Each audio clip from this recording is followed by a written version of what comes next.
তার মানে আপনার নতুন বিয়েটা এবার পরিবার থেকেই হচ্ছে? হ্যাঁ, পারিবারিক ভাবে বা এটা পরিকল্পনা হচ্ছে, এই ব্যাপারে আমারও মত আছে। মানে আমার একটা সেটেল লাইফ দরকার। দ্বিতীয়বারের মতো বিয়ের পিঁড়িতে বসতে চলেছেন ঢালিউড কুইন অপু বিশ্বাস।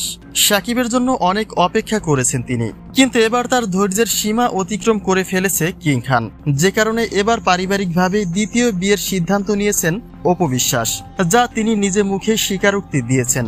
কিন্তু প্রশ্ন হলো, কার সংসারের রানী হতে চলেছেন অপু বিশ্বাস, আর কবেই বা সম্পন্ন করা হবে তার দ্বিতীয় বিয়ে? এসব বিষয় কি বলছেন অপু বিশ্বাস, তা জানতে সম্পূর্ণ ভিডিওটি দেখে সঙ্গেই থাকুন। বুবলি এবং শেজাদ খান বীরকে নিয়ে শাকিব খান যুক্তরাষ্ট্রের মাটিতে আনন্দঘন সময় পার করেছে প্রায় 1 মাস। এর মাঝে অপু বিশ্বাসের একটা কল রেকর্ড বেশ আলোচনার জন্ম দিয়েছিল, যেখানে তাকে বলতে শোনা যায় শাকিবের অপেক্ষায় থেকে তার ভবিষ্যৎ অন্ধকার হয়ে যাচ্ছে, তাই আর শাকিব করবেন না তিনি। পরবর্তীতে এই কল রেকর্ড প্রসঙ্গে প্রশ্ন রাখা হলে পুরো বিষয়টি স্বীকার করে নেন অপু বিশ্বাস।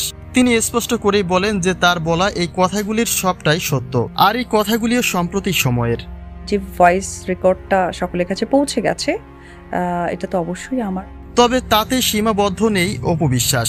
সম্প্রতি আরও একটা কল রেকর্ড আলোচনায় এসেছে, যেখানে অপু বিশ্বাস বলছেন পারিবারিকভাবে তিনি দ্বিতীয় বিয়ে করার সিদ্ধান্ত নিয়েছেন, কেননা তার একটা বাচ্চা আছে, তাই তার লাইফকে অবশ্যই সেটেল করতে হবে।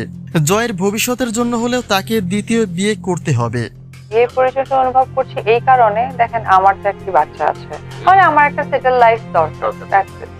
অপু বিশ্বাসের এই কথাগুলি স্পষ্ট করে দেয় যে তিনি আর শাকিবের অপেক্ষায় থাকবেন না, কিন্তু এখানেই লুকিয়ে আছে কিছুটা বাস্তব সত্যতা। অর্থাৎ অপু বিশ্বাসের বলা এই কথাগুলি এখনকার নয়, বরং আরো 6 বছর আগের মন্তব্য দ্বারা সম্প্রতি সময়ে নতুনভাবে আলোচনা তৈরি করার চেষ্টা করছে কিছু ব্যক্তিরা। অপু বিশ্বাসের ব্যক্তি জীবনকে নতুন করে সমালোচনার মুখে ঠেলে দিচ্ছে সেই ব্যক্তিরা, যেটা নিশ্চয়ই ভালো কাজ নয়।